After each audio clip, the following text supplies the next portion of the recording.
वज़ीर-ए-आज़म नरेंद्र मोदी की क़यादत में नीति आयोग की गवर्निंग काउंसिल की मीटिंग आज। विकसित भारत एक्ट 2047 पर तवज्जो की जाएगी मरकूज।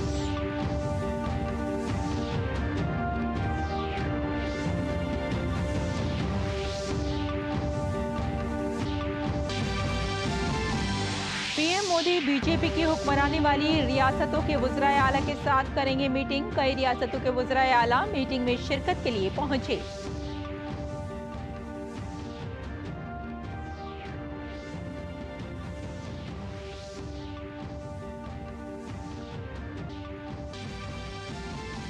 महकमा मौसमियात ने मुल्क की कई रियासतों में मूसलाधार बारिश का इंतबाह किया जारी। गुजरात, महाराष्ट्र में बारिश की वजह से हालात खराब। नवी मुंबई में 3 मंजिला इमारत मुनहदम, राहत का काम जारी।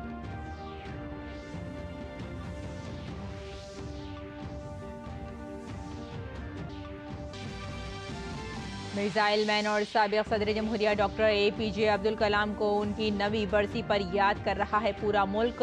मुल्क भर में कई तकारीब में खराज अकीदत किया जा रहा है पेश।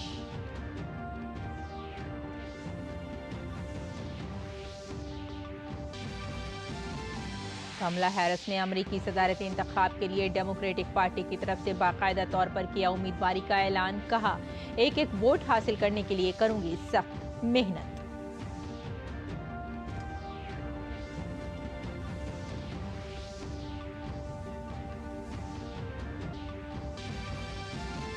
पेरिस ओलंपिक्स 2024 का हुआ शानदार आगाज। भारतीय खिलाड़ी पहले दिन बैडमिंटन, शूटिंग, बॉक्सिंग, हॉकी और टेबल टेनिस में दिखाएंगे अपनी जौहर।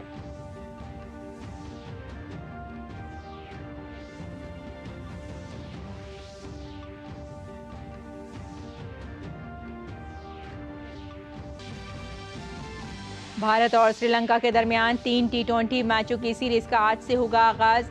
पहला T20 मैच सूर्या कुमार यादव की कप्तानी में खेला जाएगा।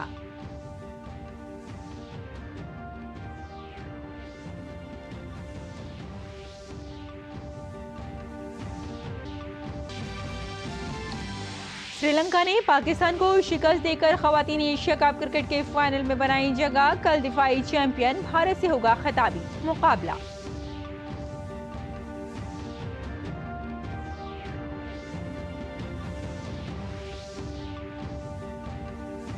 आदाब नाजरीन, खबरनामे में आपका इस्तकबाल है। मैं हूं आपके साथ रेशमा फारूकी। आइए तफसील से आप खबरों पर नजर डालते हैं। वज़ीर-ए-आज़म नरेंद्र मोदी आज नई दिल्ली में राष्ट्रपति भवन के सखाफती मरकज में नीति आयोग की नवी गवर्निंग काउंसिल की मीटिंग की सदारत करेंगे। इस साल की मीटिंग का थीम विकसित भारत एक्ट 2047 है, जिसमें भारत को एक तरक्की याफ्ता मुल्क बनाने पर तवज्जो दी गई है। मीटिंग में विकसित भारत पर विजन डॉक्यूमेंट की तजावीज़ पर तबादला ख्याल किया जाएगा। इस मीटिंग का मकसद मरकजी और रियासती हुकूमतों के दरमियान शराकती निज़ाम नस्क और ताउन को फ़रोग़ देना है। इसका मकसद सरकारी मालूमात की फराहमी के तरीक़ेकार को मजबूत बनाकर देही और शहरी आबादियों के मेयार ज़िंदगी को बेहतर बनाना भी है। मीटिंग में 2047 तक तरक्की याफ्ता भारत के हदफ को हासिल करने में रियासतों के किरदार पर भी तफसीली बातचीत होगी। वज़ीर-ए-आज़म नरेंद्र मोदी की सदारत में आज नई दिल्ली में बीजेपी के ज़ेर इख्तिदार रियासतों के वज़राए आला की मीटिंग होगी। मीटिंग में शिरकत के लिए बीजेपी के ज़ेर इख्तिदार रियासतों के वज़ीर आला और नायब वज़ीर आला नई दिल्ली पहुंच गए हैं। पार्टी के सीनियर लीडर इस मीटिंग में शिरकत कर सकते हैं। लोकसभा इंतखाबात के नताइज के साथ साथ मरकजी और रियासती हुकूमतों की अवामी बहबूद की स्कीमों के निफाज के बारे में फीडबैक पर भी मीटिंग में तबादला ख्याल किया जाएगा। राष्ट्रपति भवन उपहार नामी ऑनलाइन पोर्टल के जरिए सदर और साबिक सदूर को मुख्तलिफ मौक़े पर पेश करदा मुंतखब तोहफों की नीलामी करेगा। ये पोर्टल भारत की सदर द्रौपदी मुर्मू ने 25 जुलाई को अपनी सदारत के 2 साल मुकम्मल होने पर शुरू किया था। पहले मरहले में 250 के करीब शानदार तहाइफ नीलाम किए जाएंगे। बोली 5 अगस्त से 26 अगस्त तक खुली रहेगी। दिलचस्पी रखने वाले अफराद उपहार राष्ट्रपति भवन .gov.in पर अपनी बोलियां लगा सकते हैं। नीलामी से हासिल होने वाली तमाम रकम जरूरतमंद बच्चों की मदद के लिए अतिया की जाएगी। भारत के मिसाइल मैन के नाम से मशहूर साबिक सदर और मुमताज साइंसदान डॉक्टर APJ अब्दुल कलाम की आज 9वीं बरसी है। आज ही के दिन 2017 में डॉक्टर कलाम का मेघालय के शिलोंग में इंतकाल हुआ था। डॉक्टर APJ अब्दुल कलाम साल 2002 में जमहूरिया हिंद के 11वें सदर मुंतखब हुए थे। एक अजीम साइंसदान और इंजीनियर की हैसियत से उन्होंने मुल्क की तरक्की में अहम किरदार अदा किया। एक साइंसदान के तौर पर उन्होंने 4 दहाइयों तक DRDO और इंडियन स्पेस रिसर्च ऑर्गेनाइजेशन का इंतजाम किया और भारत के सिविलियन स्पेस प्रोग्राम और फौजी मिसाइल की तरक्की की कोशिशों की क़यादत की। एक अजीम साइंसदान और इंसान दोस्त अवामी हीरो के तौर पर उन्होंने कौम के सामने फजीलत के मिसाली मेयारात कायम किए। 1997 में कलाम साहब को भारत के सबसे बड़े शहरी एजाज भारत रत्न से नवाजा गया। आज उनकी बरसी पर पूरी कौम उन्हें खराज अक़ीदत पेश कर रही है। Telegram regulatory authority of India ने हिस्सेदारों के साथ मुशावरत के लिए टेलीकॉम कंज्यूमर प्रोटेक्शन रेगुलेशन 2012 के जायजे पर एक मुशावरती पेपर जारी किया है। मुशावरती पेपर का मकसद मुख्तलिफ नौयत के टैरिफ तजावीज़ के इल्तज़ामात का जायज़ा लेता है। हाल ही में इस सिलसिले में सार्फिन का सर्वे किया गया, जिसमें मुतादिद उमूर पर मुशावरत का अमल शुरू किया गया। इस सिलसिले में 16 अगस्त तक मुशावरती पेपर पर हिस्सेदारों से तहरीरी तबसरे तलब किए जा रहे हैं। और नायब सदर जमहूरिया जगदीप धनखड़ ने दिल्ली यूनिवर्सिटी के हंसराज कॉलेज के 77वें यौम तासीस की तकरीबात से खिताब किया। इस मौके पर उन्होंने खुद रोजगार के लिए उभरने वाले नए मंजरनामों और मौक़े को सराहा। नायब सदर जमहूरिया ने तालीम को सबसे मौसर तब्दीली का तरीक़ाकार बताया। पेश है हमारे नुमाइंदे कृष्ण शाना की ये रिपोर्ट।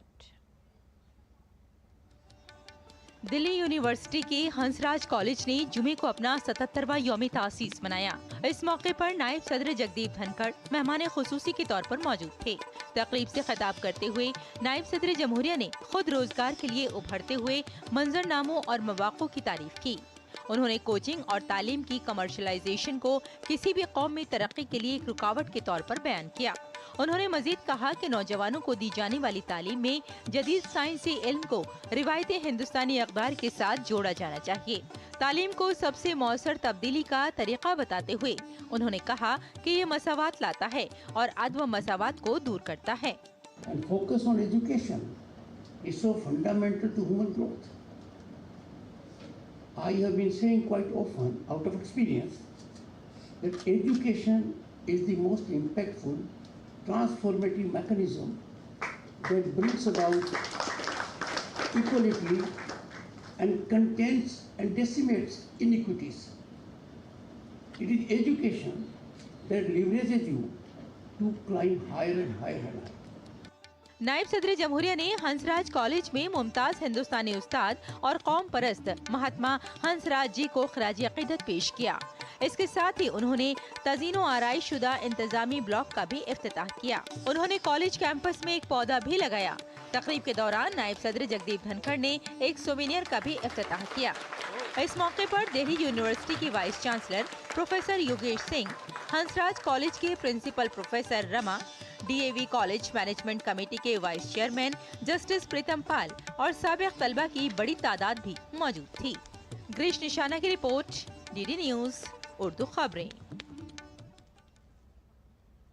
आगे बढ़ते हैं। वज़ीर ख़ारजा एस शंकर जनूब मशरक़ी एशियाई ममालिक की तंजीम आसियान की मीटिंग में शिरकत के लिए लाओस के दारुल हुकूमत वैटिया के दौरे पर हैं। इस दौरान वज़ीर ख़ारजा ने अपने आसियान हम मनसबों से मुलाकात की। वज़ीर ख़ारजा एस शंकर ने जमहूरिया कोरिया के वज़ीर ख़ारजा चौथाई योल से मुलाकात पर खुशी का इजहार किया। मुलाकात के दौरान दोनों ममालिक के दरमियान खुसूसी स्ट्रेटेजिक शराकतदारी पर वसी पैमाने पर बातचीत हुई और हिंद बैनुल काहिल खत्ते में मुश्तरका ताउन के उमूर पर तबादला ख्याल किया गया। जोसेफ बोरेल फॉन्टेल से मुलाकात पर खुशी का इजहार किया। उन्होंने दोनों रहनुमाओं ने तिजारत, साफ तवानाई और जदीद टेक्नोलॉजीज़ में शराकतदारी को बढ़ाने के लिए भारत और यूरोपीय यूनियन के इम्कानात के बारे में बात की। इलाकाई और आलमी उमूर पर भी तबादला ख्याल किया गया।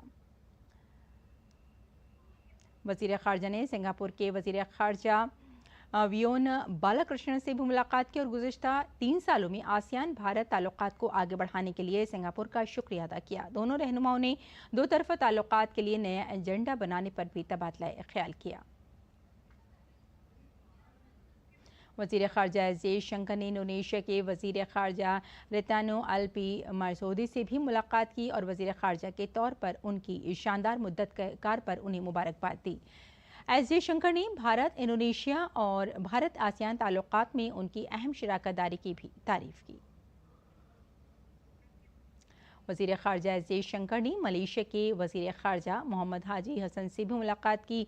मुलाकात में दोनों ममालिक के दरमियान दो तरफ़ा ताल्लुकात के सिलसिले में जारी इक़दामात पर तबादला ख्याल किया गया। एस जयशंकर ने उम्मीद ज़ाहिर की कि ताल्लुकात को बेहतर स्ट्रेटेजिक शराकतदारी की दूसरी दहाई में ले जाया जाएगा। आज सेंट्रल रिजर्व पुलिस फोर्स का 86वां यौम तासीस है। सीआरपीएफ का क़याम दाखिली सलामती के पेश नज़र अमल में लाया गया था, लेकिन ज़रूरत पड़ने पर सीआरपीएफ ने सरहद पर फौज के साथ शाना बशाना कई अहम लड़ाइयों में ताउन किया।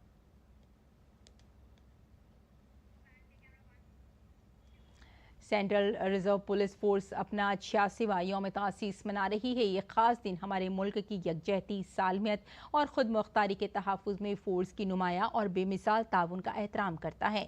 इस अहम मौके पर सीआरपीएफ ने अपने बहादुर शहीदों को ख़राज क़दर पेश करते हुए सोशल मीडिया प्लेटफॉर्म पर लिखा है, सीआरपीएफ 27 जुलाई को बहादुरी, हिम्मत, कुर्बानी और फ़र्ज के तय लगन से भरी अपनी शानदार तारीख के 85 साल का जश्न मना रही है।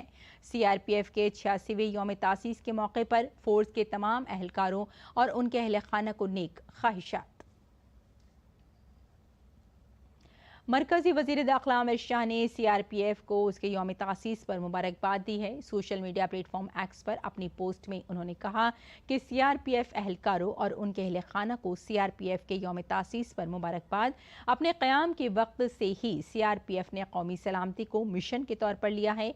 फोर्स के बहादुर सिपाहियों ने अपनी जान की परवाह किए बगैर इस मकसद को हासिल करने के लिए अपनी तमाम तर क़ुव्वतें लगा दी हैं और हर बार फतह याब हुए हैं। मैं सीआरपीएफ के शहीदों को सलाम पेश करता हूं, जिन्होंने ड्यूटी के दौरान अपनी जानों का नजराना पेश किया। अगली खबर की जानिब बढ़ते हैं। मुल्क के कई हिस्सों में बारिश के बायस सूरत हाल तशवीशनाक है। महकमा मौसमियात ने आज 17 रियासतों में शदीद बारिश की वार्निंग जारी की है। महाराष्ट्र के लिए महकमा मौसमियात ने 8 अजला, पुणे, रायगढ़, रत्नागिरी, सिंधुदुर्ग, सतारा, चंद्रपुर, गोंडा और गढ़चिरौली में आज के लिए ऑरेंज अलर्ट जारी किया है। महाराष्ट्र के विदर्भ इलाके में बहुत भारी बारिश की पेशगोई की गई है। गुजरात की बात करें तो महकमा मौसमियात ने शदीद बारिश का रेड अलर्ट जारी किया है। बारिश के बायस गुजरात के कई इलाकों में सैलाब जैसी सूरत हाल है। नौसारी और तापी सैलाब से सबसे ज़्यादा मुतासिर होने वाले इलाके हैं। एनडीआरएफ ने नौसारी और सूरत में बचाव ऑपरेशन किया। नौसारी जिले से गुजरने वाली पूर्णा नदी खतरे के निशान से ऊपर बह रही है। वहीं गुजरात के वडोदरा, सूरत और द्वारका में शदीद बारिश की वजह से हालात खराब हैं। कोंकण, गोवा में मूसलाधार बारिश के लिए रेड अलर्ट जारी किया गया है। उत्तराखंड में बारिश की वजह से हालात मजीद खराब हो गए हैं।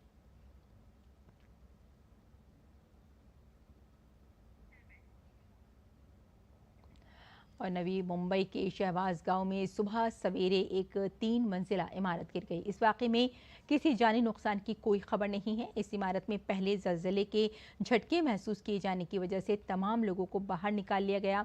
ताहम 2 अफराद अब भी मलबे तले दबे हुए हैं। पुलिस, फायर ब्रिगेड, एनडीआरएफ और म्यूनिसिपल अहलकार जाए हादसे पर पहुंच गए और बचाव कामों में मसरूफ़ हैं। पुलिस, फायर ब्रिगेड और एनडीआरएफ की टीम ने मौके पर पहुंचकर बचाव काम शुरू किया। अब तक मलबे से 2 अफराद को जिंदा निकाला जा चुका है, जबकि मजीद एक के फंसे होने का खदशा है। इस वाक़े से लोगों में खलबली मच गई। बताया जा रहा है कि इमारत काफी कमजोर हो चुकी थी। मारूफ रेत आर्टिस्ट सुदर्शन पटनायक ने हाल ही में रूस में मुनक़िदा रेत मुजस्सिमा चैंपियनशिप के दौरान बैनुल-अक़वामी अवार्ड जीता है। बैरून मुल्क भारतीय परचम लहराने के बाद वापस आने वाले पद्मश्री सुदर्शन पटनायक ने डीडी न्यूज़ के नुमाइंदे के साथ खुसूसी बातचीत में अपने तजुर्बात का इश्तराक किया। वैसे तो रेत पर कुछ टिकता नहीं है, लेकिन हमारे साथ आज खास बातचीत करने के लिए एक ऐसे कलाकार मौजूद हैं जिनकी ज़िंदगी की इमारत ही रेत पर टिकी हुई है। जी हाँ, हमारे साथ बातचीत करने के लिए मौजूद हैं पद्मश्री सुदर्शन पटनायक, जिन्होंने सैंड आर्ट को न केवल देश में बल्कि विदेश में जाकर के भी अपने नाम खिताब जीता। सर, बहुत बहुत स्वागत है आपका। सर, हाल ही में विदेश की धरती पर आप जाकर के एक अंतर्राष्ट्रीय खिताब जीत करके आए हैं। आपसे जानना चाहेंगे इस खिताब की खासियत के बारे में, साथ ही साथ इसकी चुनौतियों के बारे में। ये जो पुरस्कार है मेरे लिए बहुत बड़ा ब्लेसिंग्स है। आज तक हमने बहुत सारे कंपटीशंस में पार्टिसिपेट किया है, देश को रिप्रेजेंट किया है, प्राइजेस विन किए हैं, बट ये एक बहुत अलग सा कंपटीशन था मेरे लिए, क्योंकि मेरा जीवन का बहुत इच्छा था कि जिस रेत को लेके आज सारा विश्व में हम डिफरेंट कंपटीशंस में जा रहे हैं, वहाँ सब आर्टिस्ट हैं, बट उसका जो शुरुआत वो पूरी जगन्नाथ धाम पुरी से हुआ था। महाप्रभु जगन्नाथ जी के भक्त बलराम दास 14वीं सेंचुरी में उसको शुरू किए थे। ड्यूरिंग द रथ यात्रा ये शुरुआत हुआ था, तो इसी को मैं बार बार विदेश में सब इंटरनेशनल ऑर्गेनाइजेशन में बोलता रहा, बट ये एक कोइंसिडेंस था या इंसिडेंस था मुझे पता नहीं है। जब महाप्रभु जगन्नाथ जी का रथ यात्रा चल रहा था उसी समय ये कंपटीशन था रसिया का सेंट पीटर्सबर्ग में, और उसी में मुझे जब सिलेक्शन हुआ तो मैंने उनको ये थीम के बारे में बताया कि मुझे जगन्नाथ जी का जो भक्त बलराम दास जिनने की 14वीं सेंचुरी में सैंड आर्ट शुरुआत किए थे उसी के ऊपर स्कल्पचर्स करना है। ये महाप्रभु जगन्नाथ जी का जब रथ यात्रा चल रहा है सेंट पीटर्सबर्ग में, मैं स्कल्पचर बना रहा हूँ जगन्नाथ महाप्रभु के रथ, और इसको लेके उसी समय हमारा honourable prime minister Narendra Modi ji Russia visit कर रहे हैं। उसी समय मैंने देखा कि विजुअल्स में हमारा honourable prime minister Narendra Modi ji Russia में जय जगन्नाथ करके बोल रहे हैं और महाप्रभु जगन्नाथ जी का रथ यात्रा चल रहा है उसके बारे में बोल रहे हैं। ये एक बहुत बड़ा इंस्पिरेशन था उसको देखने के बाद। ऑब्वियसली कोई भी, मैं तो पूरी महाप्रभु जगन्नाथ धाम पुरी से आया हूँ और बनाने के लिए भी वो भी आया हूँ जगन्नाथ जी का स्कल्पचर और उनका जो रथ, और भक्त बलराम दास। बहुत बड़ा चैलेंज होता है क्योंकि सबको पता है कि ये रेत है, कभी भी टूट सकता है, कभी भी बिखर सकता है, उसमें बारिश कभी आ जाता है, कभी हवा चलता है, तो उसी के अंदर बहुत सारे बहुत अच्छे अच्छे स्कल्पटर्स पार्टिसिपेट करते हैं, बट उसमें मेनली डिपेंड करता है कि किस टाइप से हम स्कल्पचर बनाते हैं, उसका टॉपिक, उसका एक्सप्रेशन वो बोलना चाहिए, जैसे कि वो कोई देखेगा तो उसको समझ में आएगा कि क्या है। जैसे जगन्नाथ जी का जो था रथ था, बहुत सारे जो जूरी आए वो बताए कि किस टाइप का भगवान है जो इतने दूर से खींच लेते हैं हमको, किस टाइप का वो भक्त बलराम दास जी का आप आई बनाए हैं, वो भी इतने दूर से हमको खींचते हैं। जितने सारा आर्ट फॉर्म है, सैंड स्कल्पचर, स्नो स्कल्पचर, ये सब बहुत चैलेंजिंग फॉर्म होता है, तो इसलिए उसमें एक टाइमिंग रहता है, उसी टाइम के अंदर उसको कंप्लीट करना है। देश के जो युवा सैंड आर्टिस्ट हैं उनको आप क्या संदेश देना चाहेंगे, अगर वो इस विधा में आप ही की तरह महारत हासिल करना चाहें तो उन्हें किस बात पर ज़्यादा ध्यान देना होगा? नहीं, मैं हर कोई यूथ को ये बोलना चाहूँगा, आप कोई भी फील्ड में काम करें, अपना हिम्मत कभी नहीं हारना है। अगर हिम्मत है तो आप सब कुछ कर सकते हैं। तो संदेश सिर्फ साहिल ही नहीं दिया करते बल्कि रेत भी देती है। ज़रूरत है तो आपको अपना मनोबल बनाए रखने की। कैमरा पर्सन सुमित के साथ DT न्यूज़ के लिए मैं संध्या शर्मा। आगे बढ़ते हैं। लोक संवर्धन पर्व का इनेकाद नई दिल्ली में दिल्ली हाट में किया जा रहा है। 16 से 31 जुलाई तक जारी रहने वाले इस प्रोग्राम में मुल्क भर से दस्तकार और फनकार शिरकत कर रहे हैं। प्रोग्राम में 162 स्टॉल लगाए गए हैं, जिनमें खास तौर पर अक़लियती बिरादरी के स्टॉल शामिल हैं। ऐसे कारीगरों को खास तौर पर फ़रोग़ दिया जा रहा है, जिनमें हैंडलूम और साथ में ज़रूरी काम और लकड़ी के तमाम दस्तकारी के फनकार शामिल हैं। इन कारीगरों को मरकज़ी हुकूमत की मदद से खुसूसी मराद भी दी जा रही हैं। इसके अलावा दस्तकारों के लिए वर्कशॉप और तरबियत का भी एहतमाम किया जा रहा है। यहाँ पे टोटल 30 स्टेट और यूटी पार्टिसिपेट कर रहे हैं। टोटल हमारे 162 स्टॉल्स हैं, जिसमें देश भर से कई तरह के कलाकार आए हुए हैं और उन्होंने अपने पे यहाँ शोकेसिंग करी है, अपने सारे जो उनके आर्ट हैं उनकी, और उसकी बिक्री भी हम लोग यहाँ पे कर रहे हैं। बार बार हमारे लोग जाके उनसे इंटरैक्ट कर रहे हैं कि उनकी क्या प्रॉब्लम है, उनकी और क्या मदद कर सकते हैं, उसकी हम डॉक्यूमेंटेशन भी कर रहे हैं। तो मे बी जब हम फ्यूचर में पॉलिसी बनाएंगे तो वो सारी चीज़ों को हम लोग उसमें इंक्लूड करना चाहेंगे। लद्दाख से मणिपुर तक कारीगर अपनी कारीगरी का मुजाहिरा कर रहे हैं, जहां अक़लियती तबके के मुख्तलिफ तबकों के लोग शामिल हैं। कारीगरों का कहना है कि वो खुश हैं कि उनके फ़न को इज्जत और हौसला अफजाई मिल रही है। यहाँ पर आकर हमें बहुत अच्छा लगा और हमें नई नई जो है तकनीक सुनने को मिली और जो है देखने को मिला और बहुत अच्छा लगा। हमें नए नए तरीके से जो है सेमिनार में सुनने को मिलता है और हम कोशिश करते हैं कि इंशाल्लाह इसको जो है ना आगे बढ़ाएंगे और बढ़ाने की कोशिश करेंगे। मैं बहुत खुश हूँ यहाँ आने से और आगे लिए भी चाहता हूँ मुझे इस तरह के प्रोग्राम मिले ताकि मैं और आगे के लिए काम बढ़ा सकूँ। अभी मेरा काम छोटा है लेकिन मैं इसको ऊपर के लेवल पे ले जाना चाहता हूँ और मुझे ये भारत माता वेलफेयर सोसाइटी की तरफ से मैं काम करता हूँ, जिनके कई प्रोग्राम में मैंने काम किए और इस काम के नतीजे में मुझे यहाँ तक दिल्ली हाट तक पहुँचने का मौका मिला। ब्लैक पोट्री और ये बास्केट इसे हम लोग खुद में बनाता है। फिर दिल्ली हाट में इसे गवर्नमेंट तरफ से इसे opportunity giving, it's very happy and very excited and thank you for giving me this opportunity to participate the exhibition. Block print का मैं कारीगर हूँ, वहाँ से मास्टर है, वहाँ से आया हूँ और इसमें हमें गवर्नमेंट में बुलाया है और इसका हमें अच्छा फ़ायदा मिलता है। हम बनाते हैं ना ओरिजिनल इंडिगो, ओरिजिनल काम है सब। हम इसमें कोई भी केमिकल यूज नहीं करते हैं, सब वेजिटेबल कलर काम में लेते हैं सर। और आइए अब नज़र डालते हैं दिल्ली से शाये कुछ उर्दू अखबारात पर।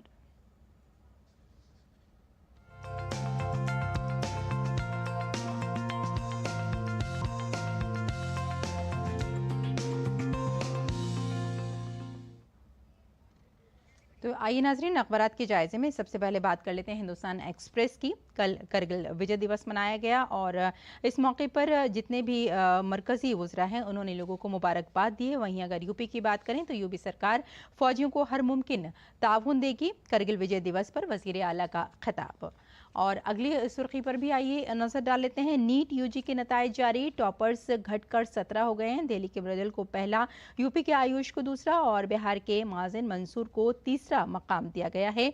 26 जुलाई को नीट यूजी 2024 के नजरसानी शुदा हतमी नताइज रैंकिंग के साथ जारी कर दिए गए हैं।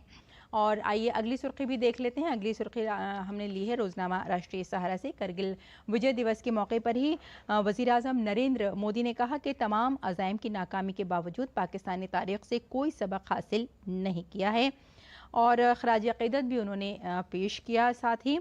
और अब नज़र डाल लेते हैं इसी अखबार की अगली सुर्खी पर। पेरिस ओलंपिक का सेन नदी पर शानदार आगाज़ हो गया है और ओलंपिक की तारीख में ये पहली बार इफ्तिताही तकरीब का जो इनकाद किया गया किसी नदी पर पहली बार किया गया है। और अब हमारा समाज की कुछ खबरें देख लेते हैं। तमिलनाडु के माहीगिरों के मसले का मुस्तकिल हल तलाश करने पर जोर दिया जा रहा है। इंडियन यूनियन मुस्लिम लीग एमपी नवाज गनी ने वज़ीर ख़ारजा सुब्रमण्यम जयशंकर से मुलाकात की है। तो नाज़रीन आइए अब बुलेटिन की जानिब लौटते हैं और कुछ और ख़बरों पर नज़र डाल लेते हैं। कमला हैरिस डेमोक्रेटिक पार्टी की तरफ से सदारती उम्मीदवार होंगी। उन्होंने एक्स पर पोस्ट किया और कहा कि आज मैंने अमेरिका के सदर के लिए अपनी उम्मीदवारी का बाज़ाब्ता ऐलान करते हुए फॉर्म पर दस्तखत किए हैं। मैं हर वोट हासिल करने के लिए सख्त मेहनत करूँगी और नवंबर में हमारी अवामी मुहिम को कामयाबी मिलेगी। भारत और श्रीलंका के दरमियान 3 T20 मैचों की सीरीज का पहला मैच आज प्ले के लिए खेला जाएगा और नए कोच गौतम गंभीर और नए T20 कप्तान सूर्य कुमार यादव की क़यादत में श्रीलंका के दौरे के लिए टीम इंडिया की ये पहली T20 सीरीज है। काबिल जिक्र है कि भारतीय टीम श्रीलंका पहुंचेगी। 27 जुलाई से 7 अगस्त तक चलने वाले इस दौरे में टीम इंडिया 3 मैचों की T20 और वनडे सीरीज खेलेगी। ओलंपिक्स 2024 का आगाज पेरिस में दरियाई सैन पर एक रंगारंग प्रोग्राम के साथ हुआ। इफ्तिताई तकरीब में भारतीय टेनिस खिलाड़ी पीवी सिंधु और शरद कमल की क़यादत में हिंदुस्तानी टीम ने तिरंगा लहराया। पेरिस ओलंपिक्स के पहले दिन से भारतीय खिलाड़ी अपनी सलाहियतों के जौहर दिखाने मैदान पर उतरेंगे। इब्तदाई दिन हिंदुस्तानी खिलाड़ी badminton, shooting, boxing, hockey, table tennis, rowing और टेनिस में चैलेंज के लिए मैदान में उतरेंगे। खवातीन टी20 एशिया कप क्रिकेट में श्रीलंका ने दूसरे सेमीफाइनल में पाकिस्तान को 3 विकेट से शिकस्त देकर फाइनल में दाखिला हासिल कर लिया है। अब इतवार को श्रीलंका का मुकाबला दिफाई चैंपियन भारत से होगा। जीत के लिए 141 रन के हदफ के ताक़ुब में श्रीलंकाई खवातीन ने हदफ 3 विकेट और 1 गेंद बाकी रहते हासिल कर लिया। और अब मौसम का मिजाज।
तो नाज़रीन, फिलहाल इस बुलेटिन में इतना ही। इजाज़त दें। आदाब।